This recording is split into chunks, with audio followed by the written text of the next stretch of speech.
Good evening. Vladimir Putin is angry, frustrated, and his violent onslaught against Ukraine could soon get much bloodier. That's the chilling assessment from U.S. intelligence today. What we've been seeing today could be a preview of what's to come. Russia ramping up heavy bombing and shelling in civilian areas.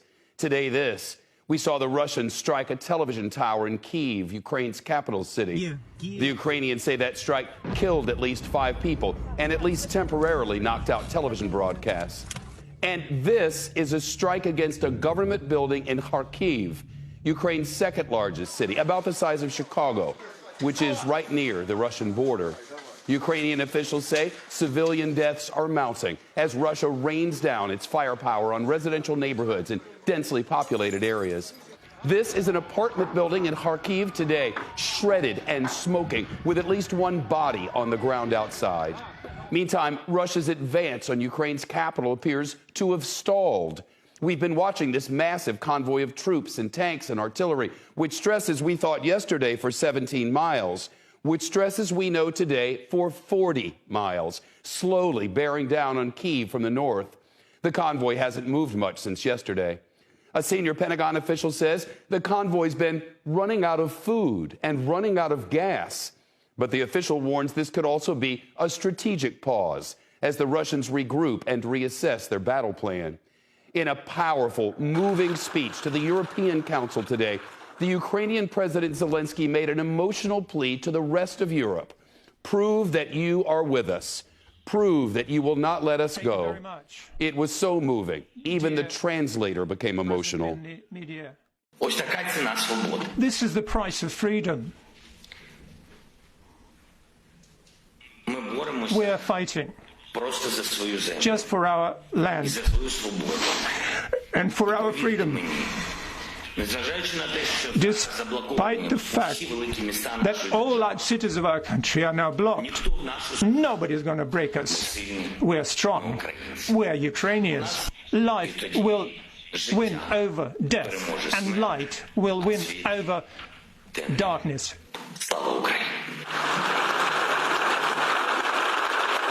President Volodymyr Zelensky receiving a standing ovation. This man who's risen in recent days to become likely a historic figure. In an interview with reporters today, President Zelensky warned that if Ukraine falls, Russian troops will mass on the borders of NATO countries next. He said Russia must stop bombing Ukraine if Moscow truly wants to negotiate a ceasefire. U.S. officials tell NBC News they've obtained solid intelligence that Putin has been having unusual bursts of anger at people in his inner circle over the state of the military campaign so far, and that Vladimir Putin apparently thinks doubling down on violence against the Ukrainians might be his only option. In Ukraine at the moment, the military runs the country under martial law and prepares for early morning attacks. But Ukrainian officials are keeping state affairs in order from bunkers, from bomb shelters, and the relative safety of the subway system. Its deputy prime minister told the Financial Times newspaper today Ukraine's financial system is stable. The banking sector is working. Pensions and salaries of government workers are being paid, even at a time of unprecedented war, which the world has not seen in Europe in 75 years, even as Vladimir Putin closes in. NBC's Matt Bradley now on our top story tonight from Lviv, Ukraine. It was Kharkiv's Freedom Square that took a colossal hit today. Russians pounding the civilian center of Ukraine's second largest city, leaving its city hall in tatters, its opera house damaged. First responders rushing bodies and injured people out. 7 people died, 24 were wounded, according to Ukrainian state officials. President Volodymyr Zelensky, still defiant, condemned the Freedom Square attack. This is the price of freedom, he said. What a morning. Just one part of a day of destruction in Kharkiv, with civilians carrying the bulk of the burden. Russian rockets also destroyed this residential building. In response, this city has moved underground. This is my little child. Timur, the bombing and shooting, and we don't know how to sleep and how we will live tomorrow. Please, we don't have enough food for my baby. Yasmina Vladimirovich is sheltering with her 5-month-old baby and other family members in their basement. Supplies and morale are low and getting lower.